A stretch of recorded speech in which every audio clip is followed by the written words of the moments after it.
झारखंड के लाखों बच्चे सड़क पर बैठे हुए हैं, अपनी पढ़ाई छोड़कर, अपना घर छोड़कर सिर्फ इसी उम्मीद में बैठे हैं कि उन्हें उनकी मेहनत का हक मिले। और इस पूरी लड़ाई के केंद्र में एक परीक्षा है जिसका नाम है JSSC CGL। लेकिन इससे पहले कि उस पेपर लीक की बात करें जिसने पूरे राज्य को हिला दिया है, जरूरी है कि हम ये समझेंगे परीक्षा आखिर है क्या, क्यों होती है और झारखंड के युवाओं की जिंदगी से इसका इतना गहरा रिश्ता क्यों है। क्योंकि जब तक आप इस एग्जाम को नहीं समझेंगे तब तक ये भी नहीं समझ पाएंगे कि आखिर एक वायरल फोटो ने पूरे राज्य को सड़क पर क्यों उतार दिया, पूरे राज्य के युवा सड़क पर संघर्ष क्यों कर रहे हैं। दुनियादारी के इस एपिसोड में कहानी को डिकोड करते हैं। मैं हूं आरजे कार्तिक। सबसे पहले समझते हैं कि JSSC क्या है। JSSC यानी झारखंड स्टाफ सिलेक्शन कमीशन।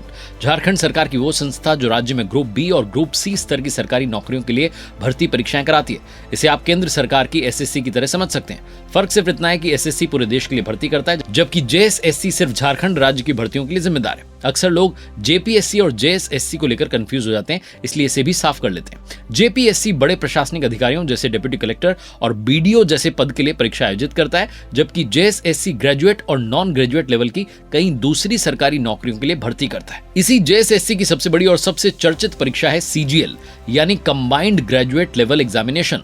इसका आधिकारिक नाम है Jharkhand general graduate level combined competitive examination.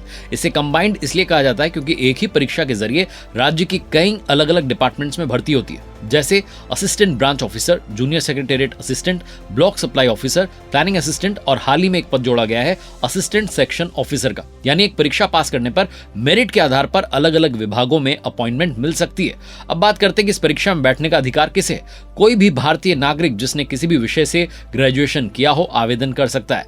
सामान्य वर्ग के लिए उम्र सीमा आमतौर पर 21 से 35 वर्ष है, जबकि आरक्षित वर्गों को नियमानुसार आयु में छूट मिलती है। एक और महत्वपूर्ण बात यह है कि आरक्षण का लाभ सिर्फ झारखंड के स्थायी निवासियों को मिलता है, इसलिए राज्य के स्थानीय युवाओं के लिए इस परीक्षा की अहमियत और भी ज्यादा बढ़ जाती है।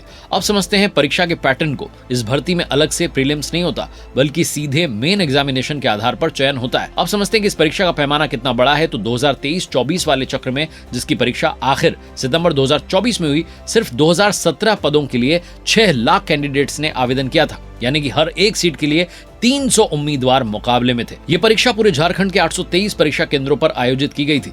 लेकिन इस परीक्षा की सबसे बड़ी चुनौती सिर्फ कंपटीशन नहीं है, असली समस्या है JSSC CGL हर साल नहीं होती है। जैसे SSC CGL का एक तय वार्षिक कैलेंडर होता है, वैसे JSSC CGL का कोई निश्चित शेड्यूल नहीं है। सरकार जब चाहे और जितने पद खाली हों तभी भर्ती निकालती है। इस भर्ती से पहले वाली बड़ी परीक्षा 2015-16 में हुई थी, यानी उम्मीदवारों को अगला मौका मिलने में 8 साल की प्रतीक्षा करनी पड़ी। सोचिए, कोई बच्चा ग्रेजुएशन के तुरंत बाद तैयारी शुरू करता है और अगला अवसर आने में ही उसके जीवन के 8 साल निकल जाते हैं।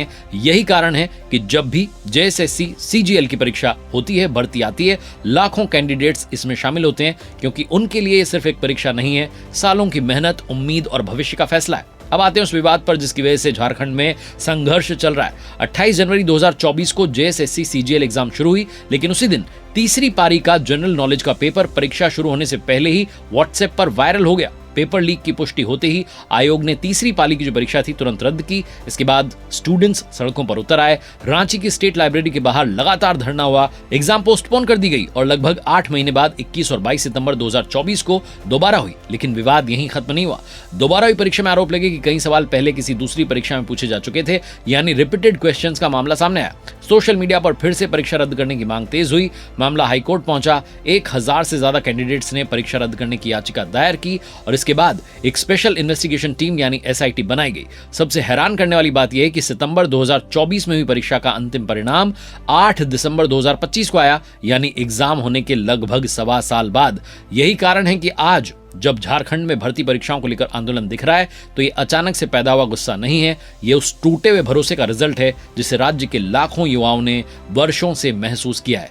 एक ऐसी परीक्षा जो सालों में सिर्फ एक बार आती है, जिसके लिए लाखों स्टूडेंट्स अपनी जिंदगी के सबसे कीमती साल लगा रहे हैं, और फिर भी हर बार पेपर लीक, देरी और विवाद उनकी मेहनत पर सवाल खड़े कर रहे हैं। इसलिए आज का आंदोलन सिर्फ एक परीक्षा के खिलाफ नहीं है, उस सिस्टम के खिलाफ है जिस पर झारखंड के युवाओं ने भरोसा किया और बार बार उन्हें निराशा ही हाथ लगी।